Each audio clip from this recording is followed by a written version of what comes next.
Dan selain itu juga dia bisa memecahkan masalah. Seorang pemimpin dia bukan orang yang menimbulkan masalah, dan dia pun bisa memecahkan masalah. Memecahkan masalah itu tidak semua pemimpin bisa. Malahan sekarang itu pemimpin bisa membuat masalah. Ya, memecahkan masalah itu ya tidak semua pemimpin yang bisa. Kelompok satu saja misalnya, ada suatu permasalahan, ya, di teman di kelompok satu, mana kelompok satu? Jumlahnya berapa? Hah? 6 orang. Nah, ketuanya 1, anggotanya 5.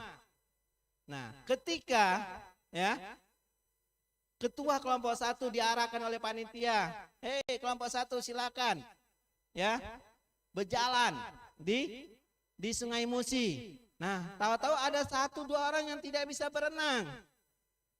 Apa yang Anda lakukan?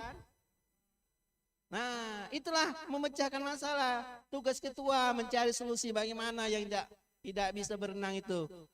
Nah, itu baru persoalan tentang ya berjalan di atas air. Nah, jadi seorang pemimpin dia bisa memecahkan suatu masalah, dan dia pun harus transfer pengetahuan kepada bawahannya. Maksudnya apa? Seorang pemimpin itu dia harus punya ilmu yang lebih, ya. Istilahnya pinterlah dari ketuanya daripada anggotanya. Jangan pinterlah anggotanya daripada ketuanya. Artinya ada kelebihan. Jadi seorang pemimpin itu kita memilih dia jadi ketua pasti ada kelebihan. Nah, kelebihan itulah yang kita tidak tahu apa sih kelebihannya.